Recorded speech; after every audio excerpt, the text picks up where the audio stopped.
Welcome to the show. My name is Jeramy Poole, and I'm the host on The Moment, where we explore and celebrate the necessary transformational process you must go through to achieve a high level of success.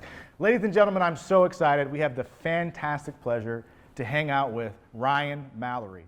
Ryan is a loan consultant and lead sales manager for Caliber Home Loans in Kent, Washington.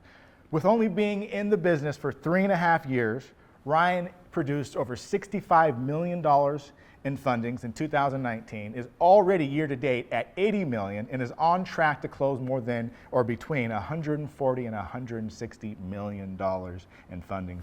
Ryan, wow. That is moving. 3.5 years and you're already one of the top guys in the state. Thanks, Jerry. Yes, absolutely. Well, let's jump right into it, Ryan. As you know, the show's called The Moment. Yep. What would you consider or characterize as being your defining moment or a series of moments that have allowed you to sort of elevate from jumping into the business just 3 years ago to now being one of the top in the state of Washington?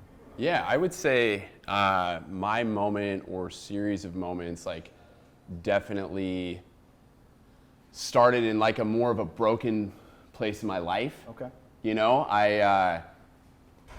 In my early to mid 20s, there was a lot of ups and downs. I've never publicly addressed in this kind of setting, Sure.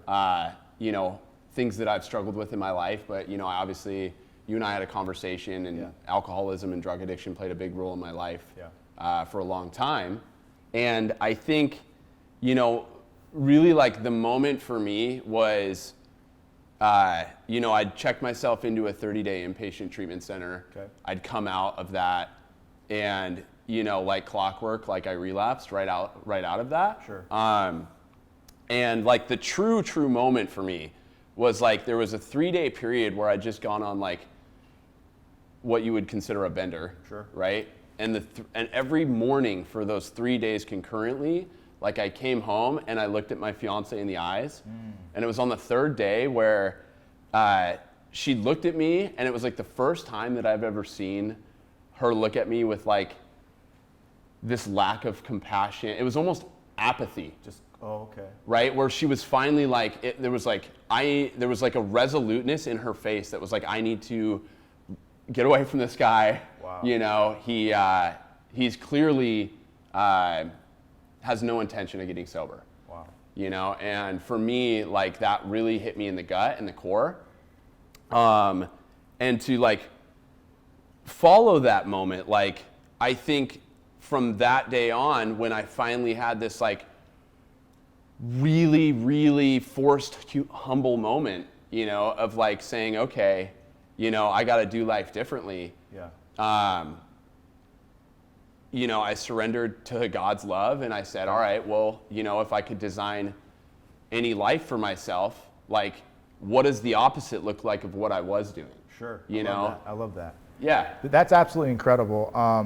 I guess the question I would have, as you're struggling with alcoholism, was it clear to you that you were always going to be successful? Or was it a situation in which, okay, I can do this, I want to do it, I enjoy the effects of drinking alcohol, but at some point in my life I'm going to be crazy successful? Or was it just a situation in which you were just stuck and you weren't sure what to do? Oh man, so it was I definitely, what I honestly think it was?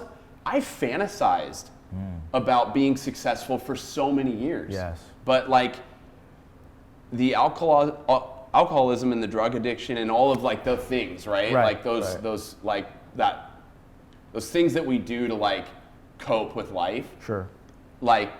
Prevented me from ever actually really taking any real action. Wow. Wow. And so I think that when I was able to remove those, it actually gave me an opportunity to do it. Yeah. But I think, when I finally had an honest conversation with myself and had shattered my ego to really nothing. Right. I was able to kind of rebuild from there. And that makes total sense. That makes absolute total sense. And when you said, okay, I'm at rock bottom, yep. I hit the ground hard, that means I can go up fast, just like a ball. Yeah. Was there a moment in which you thought, this is it? I'm going to make some big changes, and these are the specific changes I'm going to make? Or was it kind of gradual to where you kind of like walking through a thick forest in which you're discovering how to get to water? It was definitely walking through a thick forest, discovering how to get to water. Like I would say, honestly, it was like, you know, it was one day at a time. It sounds so cliche, but it was like one day at a time was really all I could manage in the beginning. Yeah. And then it kind of morphed into like, okay, how can I be intentional about how I approach this? Sure. And really like dig deep in myself to like figure out what that takes. Wow. You know? I love that. I love that. So I know with alcoholism and things of that nature, you tend to destroy a lot of relationships. Oh, yeah. Which is a great segue into my next question, is that during the conversations that we've had so far, you mentioned being relationship driven. Mm-hmm. I want to know, what does that mean to you exactly, and how does it apply to your business today? Yeah, so I think that like really the core principle of like life and business and relationships for me is just like, how can I show up and provide value without like there being an agenda behind it? Love it. You know, and so like really showing up authentically and just saying, you know, what can I do to be of service, and then not expecting some like result to come out of it, and just kind of like pouring myself into something for the sake of, you know, I don't know. By nature, I'm a selfish person. Sure. So I have to really proactively work hard to not be that way, right? No, I love that, because I think any ambitious, any driven person is looking at cause and effect. Yeah. How can I cause certain things to happen so I can get the ideal effect that I want? But I think there's power in that and there's wisdom in that if you can sit back and say, okay, how can I contribute this drive, this ambition to help other people? Yeah. And only by the law of nature, by me helping others, I'm going to help myself. Couldn't have said it better. Beautiful. That's great. That's fantastic. At what point, I'm interested to know, at what point did you identify real estate as the field, as the vehicle, or, the platform, if you will, to say, okay, I'm going to go all the way in on this thing to get me to where Ryan needs to be? You know, so I had pretty humble beginnings. You know, I told you, I started selling women's shoes at Nordstrom like in my early 20s. Mm-hmm. That was predominantly like my profession for years, right? Like when I was going to school. Okay. And I had a client of mine who was like a great client, and her husband just happened to be the industry. Okay. And, you know, he honestly, like, he showed me his W-2. Yeah. And I knew it, like, I'd been waiting for a really good opportunity. Like, the connections that I'd made at Nordstrom were incredible. Sure. Well, hold on real quick. So did he show it to you as like, hey man, here's what you can do for yourself? Or was he bragging? Like, it was, I think, a little bit of both.